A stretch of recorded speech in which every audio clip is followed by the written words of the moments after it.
Okay, here I am at the top of Balmoral Hill, which is just east of Red Deer, and I am heading east, and then once I cross the Red Deer River, I will head north, and then back west again to Ponoka. So essentially, that's 64 kilometers, and I've got about 35 pounds of camping gear, and I finally was able to weigh the velo the other day, and it's 85 pounds.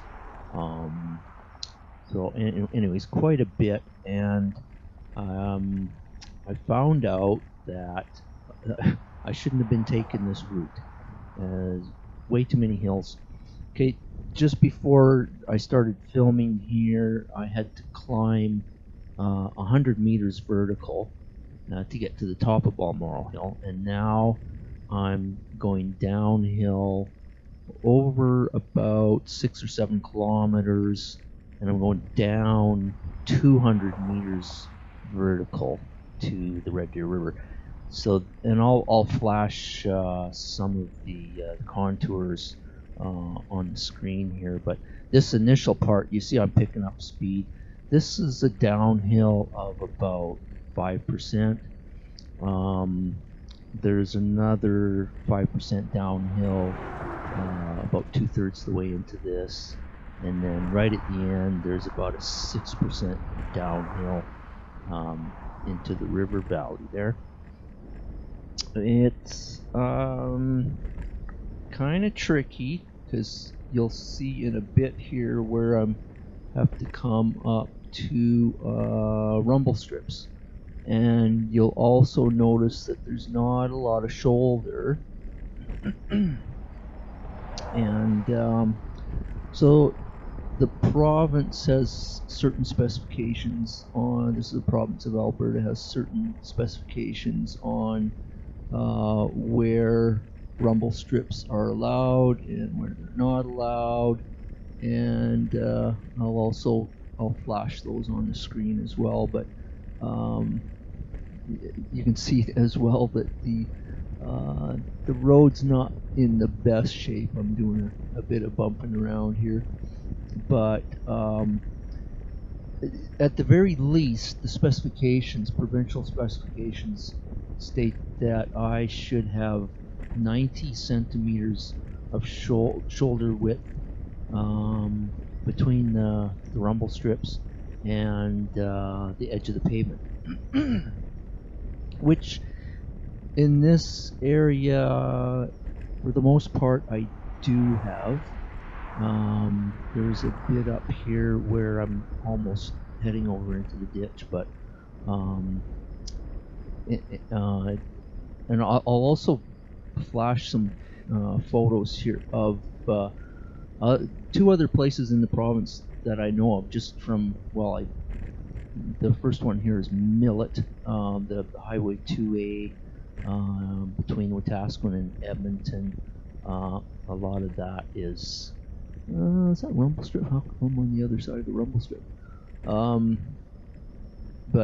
Yeah, there it's obvious on 2A north of Wetaskiwin that there is not 90 centimeters for anyone to play around with between the rumble strips and the edge of pavement.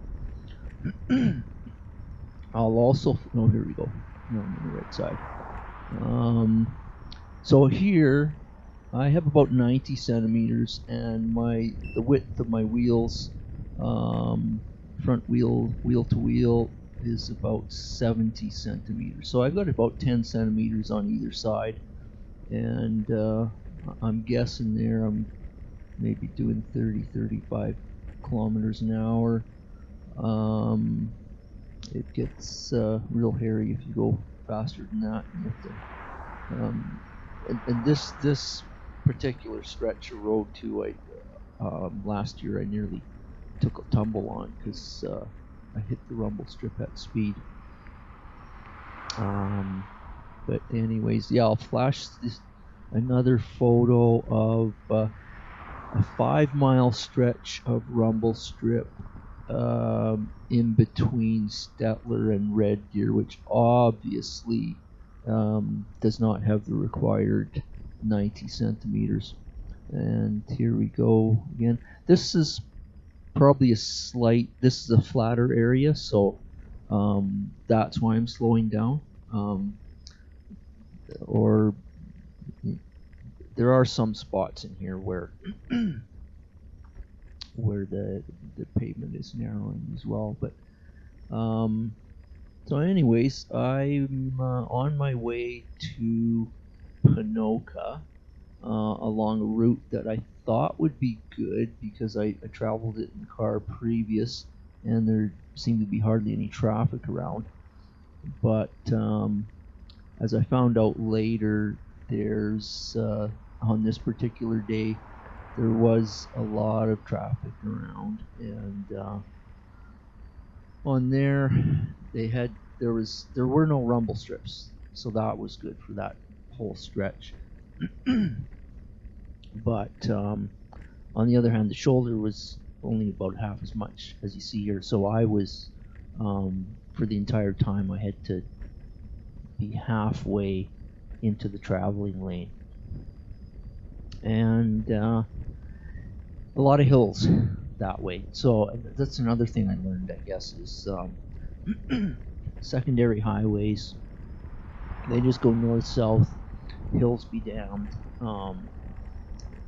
whereas the more established highways like Highway 2 and Highway 2A, they tend to take routes that are not as hilly. They have the luxury of winding around the worst topography.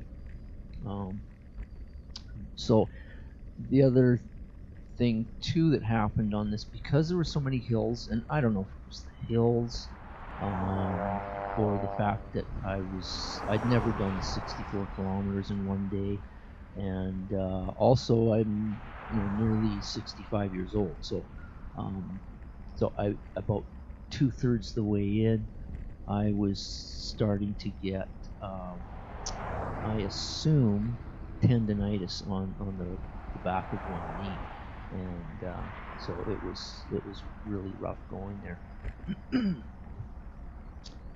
So next time on this whole thing I'm doing with changing maps, that book, and if you don't know what I'm talking about, go back to video number 1 for introduction on all that. And so I'm sort of changing the whole strategy of what I'm doing. Like here, as you see here, trying to do, I thought, oh wow, I'll do, maybe I'll do more than 64 kilometers. Maybe I'll be able to get to Wetaskiwin in one day, or maybe even Leduc in one day, which is 140 kilometers. After all, when I was young and able, like in my late 30s, on a diamond frame bike and about 20 pounds of camping gear, just a bivy sack, whatnot. I wound up doing 209 kilometers in one day, but I was in my late 30s. I'm not in my mid 60s, so I shouldn't have been so stupid.